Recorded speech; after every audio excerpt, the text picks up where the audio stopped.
But that's what they need. They need a smart route running veteran receiver who understands game situations. Nobody's a bigger Cordero Patterson fan than me. I think he's one of the most unique players that has ever lived. And that's why when you said that, Jody, yeah, he's not a wide receiver. He's a manufactured touch guy. He's not a position guy.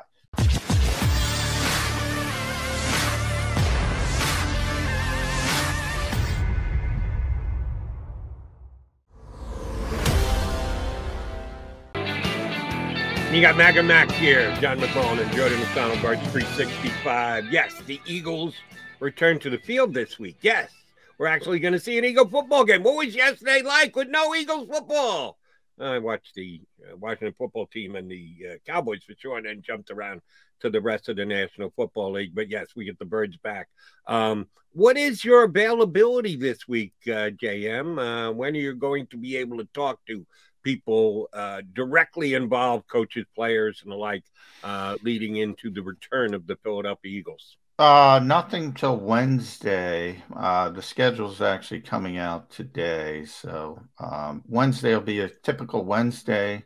Are they actually going to practice, or will it be a walkthrough? That I don't know. We're going to see that, and that will be kind of interesting. But yeah, no availability till Wednesday, coming off the bye week. And by the way, Jody, everything in closed circuit to Xander, see if Jeff Kerr, because I got to get COVID testing on Wednesday morning. But everything broke the Eagles' way again, pretty much. Not perfect. Obviously, Minnesota could have lost on Thursday nights, which would have helped out a little bit. But for the most part, and 538, I don't know if people know that. If they're political people, they know that site, which is very famous for predicting elections. They also do NFL playoff predictions, and they have been for years. And it's pretty cool because you see the percentage rise and fall of the predictions of who's going to make the playoffs, and you have this big jumbled 7-seed picture for the NFC. How many teams are at 6 wins, Jody? I got to look it up real quick. The NFC, I believe, has 5 teams. So it's, if Washington is in right now, they would be the final team at 6 and 7. Minnesota would be the 8 seed, the Eagles 9, Atlanta 10, Saints 11. They're all 6 and 7. But that would be the way that things break right now. Because of the Eagles' schedule, though, they are in the best position to get that 7 seed. Obviously, if they handle their business. Right, they've got to beat Washington. If they win out, they're going to win. But even if they don't, if they lose one game, probably against Dallas, they're still be in really good shape. And right now, 538, even though the Eagles are third of those 5 teams right now, their prediction is that the Eagles have the best chance to make the playoffs at 38%. Then comes Minnesota at 33%. Then comes Washington at 27%. The Saints are at 20%, and the Falcons are at 12%. So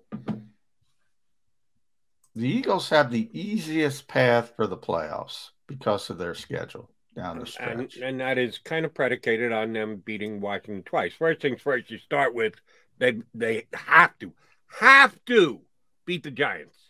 Oh, God, yes. It's the game that we're going to look back when the season's over and done with. And because 2 big reasons. Number one, because the Giants are going to be the Giants. They're going to have a bad record. You look at the 2 rosters. The Eagles are better than the Giants. They should beat the Giants. They've already lost to the Giants. And, oh, by the way, if Jalen Reagor catches the ball on the last play of the game, they win the game. So that's going to be the game that's circled on the calendar. How the hell did we lose that? That's going to end up costing them the playoffs. Because if they split with Washington, if they win one and lose one, they could win at home and lose on the road or vice versa. Either way, if they split those 2 games, Washington's going to win the tiebreaker against them because they beat the Giants. they got a chance to beat the Giants twice. If you assume the Giants are going completely in a tank, which they probably won't, they'll jump up and beat somebody. Who knows who they're going to beat? But if Washington beats the Giants, they will have swept the Giants. That loss to the Giants is what's going to cost the Eagles the playoff spot. It's crippling if they can't. They're going to look back, and because that's such a bad football team, and it's only gotten worse since then without Daniel Jones, and they're playing Mike Glennon, so that's part of it as well. So but they're just bad. They're just bad all the way around. I still can't figure out that loss, and as you mentioned, all the opportunities. Yeah, they will look back at that particular game and say, "Oh." How did we lose it? And that would likely cost them the playoffs. If they lose 2, they got no shot. If they lose again to the New York Giants, which I can't imagine, yeah, they have no shot. Yeah, that would be a crusher. All right, I saw watching the highlights over the weekend, saw a kid get a touchdown. Kid compared to me, not in the National Football League, but compared to you or I. And it made me think of you, and I said, damn, I got to run this one by McMullen come tomorrow. Earlier this year, we talked about Cordell Patterson. Cordero, yeah. Great player. I said he was a major disappointment as a wide receiver from where he was picked in the draft. Yes. And I kind of stuck by that because all of a sudden he's having a second act to his career, but it's as a running back. They're using him out of the backfield. He catches the ball out of the backfield. He runs the ball out of the backfield. He splits out wide and plays some wide receiver and has caught some touchdown passes. But his strength is as a running back. But you could consider him still a wide receiver because they play him some. We know during the offseason, the Eagles are going to be in the market for a wide receiver. Maybe via the draft, probably not first round. Certainly in free agency. Can they get one of the mega stars, Devonta Smith? Devonta Adams, excuse me. I don't know about that, but you can certainly dream the dream. But we know they're going to be in the mix for all the wide receivers in free agency during the offseason. Is Cordell Patterson someone they even think about? Can Nick Sirianni take what Cordell Patterson does and meld a role for him in the Eagle offense if they wanted the kid? Well, yes, because yes and no. I mean, he's not what they need at wide receiver. And actually, I was watching a little bit of the Bears-Packers game last night. I heard Chris Collinsworth say something about Allen Robinson. That's the type of receiver the Eagles need. He called him a veteran, savvy, which he is, route runner who is a, third down default guy who's just going to move the chains. And he's more than that. He's a really good receiver. But that's what they need. They need a smart route running veteran receiver who understands game situations. Nobody's a bigger Cordero Patterson fan than me. I think he's one of the most unique players that has ever lived. And that's why when you said that, Jody, yeah, he's not a wide receiver. He's a manufactured touch guy. He's not a position guy. And people start talking about positionless players. I think he's got 6 touchdowns rushing, 5 touchdowns passing. 5 and 5, but damn close. He's got 10 touchdowns. Yeah. For a team that at least is still in that 6-win mix. But I think a lot of people don't know. He's like a 4-time All-Pro. He made the All-Decade team in the 2010s. I don't know of anybody who's ever made an All-Decade team that people say, he's a disappointment. Maybe he's a disappointment. When you make all decade as a specialist, that's kind of a category into itself. Well, fair, but I mean, he might be the greatest kickoff returner of all time. Out of nowhere, I said it. Michael Clay was talking last week. We were talking to Michael Clay. We were talking about the kick return issues with Jalen Reagor and all the issues. We didn't bring up Cordero Patterson's name. Michael Clay did. People default is you'd like to have Cordero Patterson. Everybody says that. Everybody says that. He's just a weird, and I wish somebody figured him out quicker. But some of his touchdowns over his career, his highlight films, he's just such a unique player. But the Eagles need a receiver. They could use a kick returner, they could use him, but they need a veteran receiver who understands how to run routes and is effective because, Greg Ward can do some of that, but he's not effective. They need somebody who can move the chains on third downs, who can do all the dirty work. They need that savvy veteran guy. And that's not Cordero Patterson. Understood. I know how big a fan you are, so that's why I want to run him by. He got his 10th touchdown yesterday, which is off the charts. And oh, by the way, somebody's going to pay him. I'm sure the Eagles' point of view would be, oh, we'll take him if we don't have to pay him like starting wide receiver money. If we're just getting him for kickoff returns, where he gives you added value, where you get to use him a little bit as a running back and a wide receiver, they'll be a better fit who will be willing to pay more for him next year. Because I'm with you. The Eagles need to, if he's your second wide receiver ad, because you need to get a more prototypic wide receiver like an Allen Robinson, then you can't afford to pay Cordell Patterson what it's going to cost to be able to get him. So I'm saying it's highly unlikely he signs here, but I mea culpas from yours truly, because I didn't think he was going to be able to do what he's done this year for Atlanta. I've always, and that's the term, I've always called him a great football player. I can't even tell you what he's playing, but if you give him the football, if you get him the football in space and he puts his foot in the ground, good luck, man. Because he's this powerful, 220-pound guy who can break tackles, but he's not a good route runner. So yeah, if you're only saying, the Vikings drafted him as a receiver way back in the day, he wasn't a good receiver, but they didn't draft him as a receiver. They drafted him as a receiver, as a kick returner, as a manufactured touch guy, and they knew that. But it's tough, and it's always tough. I think it was Brad Childress at the time. I could be wrong, and Brad was a headstrong guy, and you got to be inventive to get those guys involved. It's easy to say to Devontae Smith or Amari Cooper or Justin Jefferson or the great route runners, just go run a great route, and you're going to get separation. You're going to win the football. If you have a manufactured touch guy, you got to invent ways to get him the football. And there's not a lot of coaches that can do that in a consistent fashion.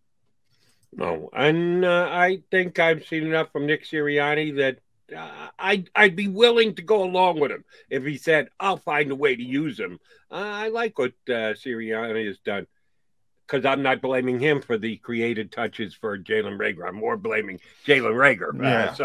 Very better. He definitely would be better at that stuff than Jalen Reagor. I can say that with utmost confidence. All right, so we're counting down the days. We're not going to know till Wednesday. You got any guys that you can lean on for potential leaks as to the Eagles' health? Or do the Eagles even know? Do the players, when they get out of there for the bye week, just separate themselves? Or are coaches constantly, at a minimum, texting their players and asking them how they're feeling, how's the update? Are they going in for rehab this week? The guys who are rehabbing, like Jason Kelsey, he's been at the facility trying to get ready. The guys that are hurt rehabbing, they stick around to do as much as they have to do. The guys who are healthy or healthy-ish or just banged up, everybody's banged up at this point of the season. They're trying to recharge the batteries. They're trying to get away. But somebody who's fighting back, and I would even consider Jalen Hurts in that standpoint as well. They've been there rehabbing the injury, trying to get back. And, Jimmy Kempsey's right with Jason Kelsey. I mean, that's a big one. And that's one that the Eagles have done such a great job with the moving parts on the offensive line, but I think that stops at center. if they lose Jason Kelsey. Yeah. I think that stops. I asked about Goddard. Same thing with Jason Kelsey. He goes out. That's a big hole for the Eagles to fill. All right. One last question for you. I'm going to ask it seriously, but no ahead of time. I'm not really expecting all that serious an answer. Do you know where Devonta Smith was Saturday? Was he at the Heisman? I didn't watch it. He said he was going. No, I don't. I did watch it because I was waiting to get on the air on CBS at 10 o'clock, so I knew I was going to have to comment on it. Since you didn't see it, and for any of our streamers here on Birds 365 who didn't stream it, didn't watch it, everyone knows that Bryce Young's going to win. His betting odds going into it on Saturday were minus 4,000. To win $100, you had to bet $4,000 against Bryce Young. That's how odds-on heavy favorite he was. And oh, by the way, if you had the $4,000, you won 100. So more power to you if you laid it down, because everybody knew it was going to happen. But miracles. Easy way to win $100 if you got it. If you can just, if you got the 4,000 to put down and roll the dice with. So he did win, and he won going away. Wasn't even close. The vote was lopsided. So the ESPN does its usual production broadcast.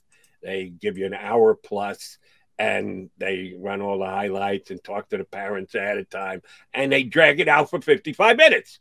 And then for the final 5 minutes, they're going to tell you what. And this year's Heisman Trophy winner is Bryce Young. So he comes up and gives his 2.5, 3 minute speech. They've got his parents sitting there right in the front row, so the ESPN reporter is there to ask him what it means and everything. It was cute. And then it's already after the top of the hour, so they've gone a little bit long. And Reese Davis says, and we've got one more surprise for you. And they're all circled around. The former Heisman winners are standing behind the podium where Young gets to make his speech. So they all turn around and look at the big video board that they have behind them. And it's a voiceover from Devonta Smith, who's not there, but he does a voiceover. And to my former teammate, my guy, congratulations. But they show a highlight of his first ever touchdown pass on the collegiate level. It's to Devonta Smith. When he went in and filled in last year for Mac Jones in a blowout game, he did throw a touchdown pass to Devonta Smith, first ever college touchdown pass. And Devonta has a great line, and he says, little did they know that your first ever touchdown pass was going to be a Heisman to Heisman connection, which I thought was a great line. I don't know if somebody wrote it for him or Devonta wrote it for himself, but it was great. They closed it out with a really nice piece of production, and congratulations to Mr. Young. And yes, I will predict now he'll be the #1 pick in the draft in 2023 because he's not coming out this year. He's a sophomore, so he can't come out till next year. Why wasn't Devonta Smith up there? I don't know. When we talked to him, he said he was going up, and he probably said probably. I'll have to look at the transcript, but he did indicate that he planned on going up. Who knows? Well, we'll have to ask him when we get back. Yeah, but he said he planned on it. We talked. He had the bye week. If you're a NFL player and you're in the middle of the season, I wrote about it on Philly Mag because he planned. He said he was going up, and he planned on going up, and he wanted to be there. But who knows? I mean, could be something as simple as, I don't know, car problems, family issues. You know me, Mr. Panic here. Is Devonta Smith got an injury that we're not privy to, that we don't know about? He's fine. They took him out so he wouldn't get an injury, so he didn't have to block against the Jets. So, no, he's fine. But he did. That is interesting because he did say he planned on going up, and maybe he said, you know what? Yeah, Devontae's a homebody, man. He doesn't like going anywhere. He likes to play video games, and he doesn't like to go out. So maybe he just said, you know what? I don't want to go up to New York. Well, and then #1, that would cut my consternation down a little bit. #2, I give him credit because he did record the piece for ESPN. Yeah. And I thought it was the coolest thing about the whole award ceremony, which ran an hour. Maybe it came down to that. Maybe they said to him, they gave him the option. He said, oh, I can do it from here. I'll do it from here. Maybe it was one of those things. But But yeah, we'll talk about it. Well, that'll definitely come up when he Okay. talks Yeah. this week. I'm just hoping that there's nothing, because if he did say he was going to go and then he didn't go, red flags go up. Wait a minute. Is there something wrong with Devonta? Sorry, Eagle fans, if I'm a little bit of a nervous Nelly. All right. McMullen and McDonald hanging with you here on Birds 365. We'll take a timeout. Scheduled to join us is our bud, D Gunn, Dark Gunn, from the post-game show here on the JAKIB Media YouTube channel. Coming back here on Birds 365.